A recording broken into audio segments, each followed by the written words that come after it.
Alright, so I'm about to do another film session with one of my clients. So, just focus on building some basketball IQ, help them get more knowledgeable and smarter in terms of the game of basketball. So that on the court they're skilled and they're smart. So, let's get it. What up? Where you at, bro? I can't see you. Oh, there you are. Okay, I'm gonna hit you with a question. First, okay, basketball IQ. When someone's like, "What's basketball IQ?" What's your answer? Like, what would be like a couple good examples of like someone? What would be some plays where you could be like, "Oh, that was a high IQ play." Okay, so reading a specific. Okay, so basically, IQ is just like knowing how to hoop. Like a lot of players are like pretty solid or skilled, but if you don't know how to play basketball, what I mean, some dudes are pretty skilled. Like they can they can shoot really well, but they'll shoot like terrible shots, or they'll drive at all the wrong moments, stuff like that. They'll make the wrong pass, and so like you can be good, but if you don't know how to play, so I would even argue. So like a lot of people aren't finding value in like doing this like video chat and stuff, but to me, I'm like, honestly, players who have high IQ and are not very skilled versus players who are skilled but have low IQ, the player who has higher IQ is going to play more than the player who's better at basketball but doesn't have very good IQ. Like if you get out there and you know how to make winning plays, even though you may not be a great shooter, great ball handler, but maybe you like play great defense, you get in the lanes and you take charges, and you know what I mean? Versus some dude who gets in and he takes like a ton of bad shots. It's like, hey, you're a decent player, but we can't have you out there because you're compromising like way too much of what we got going on. That's why like the best players like Kobe, LeBron, whatever, they're great, but they are also super smart. So we'll watch. We'll go for like an hour. You cool with that? Okay, so I'm gonna screen share. We'll see if it.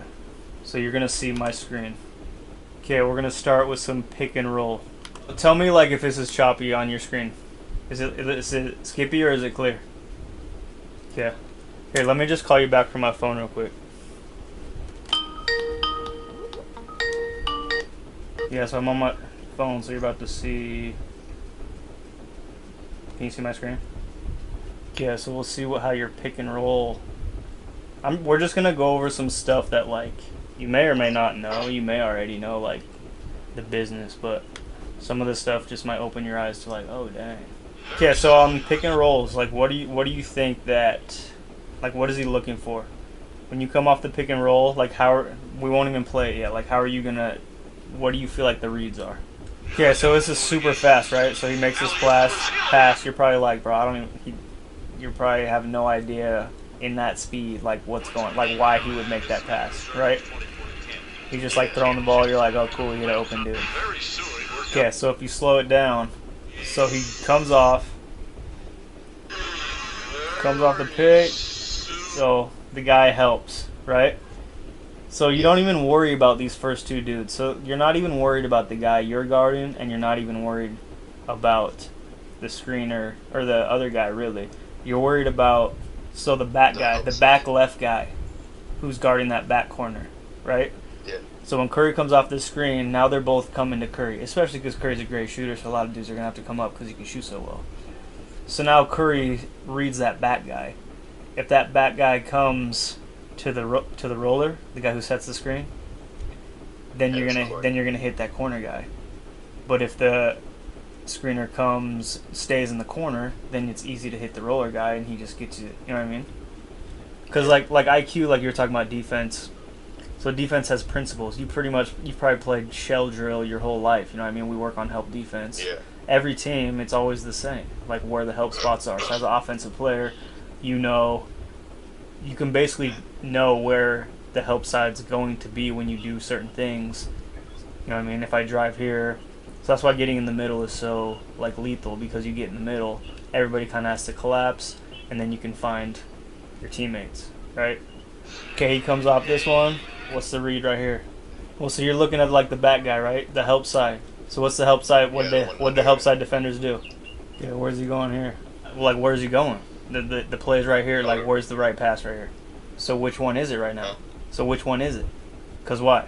Yeah, cause the dude in the corner, who's guarding, is that Clay right there? Who's that in the corner? On the closest to the bottom of the screen, he stays home. So that's the guy you're reading. The backside, he stays home.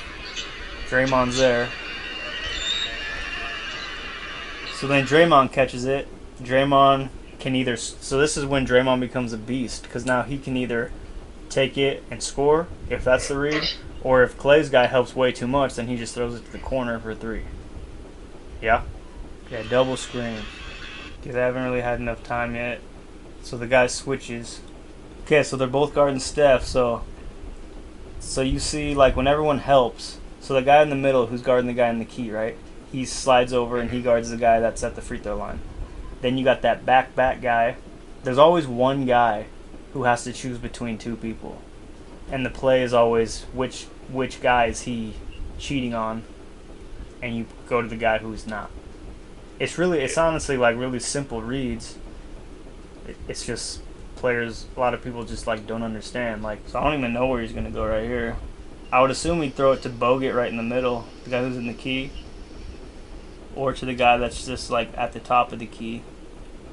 This 13's kind of just chilling. See, like, it's not like when you watch it slow, it's not hard to tell like what they do, because you can see who's open, and they just throw it to the guy who's open. Okay, like right here, where's he going? Top of the key guy. Cause why? His guy helped and what though? No, but we're reading the back guy. So the back guy, he doesn't slide over to, you know what I'm saying? So they double, but we're not really worried about them too. And it's obvious that he's probably going to go to the guy at the top of the key because he's wide open right now. But then the next level is, okay, why is he wide open? It's because the dude who's supposed to slide doesn't slide over. So if he does, then you hit the other. You know what I mean? When you watch slow and you can see who's wide open. But when it's fast, it's hard to tell. So like you coming off a screen, right? It's either 10 or the guy on the backside, depending on how much this dude helps over. So you when you're coming off pick and rolls when you're playing, you're not necessarily reading the 2 around you. You're trying to see what's that back guy doing, because then you can make the play based on how he's helping.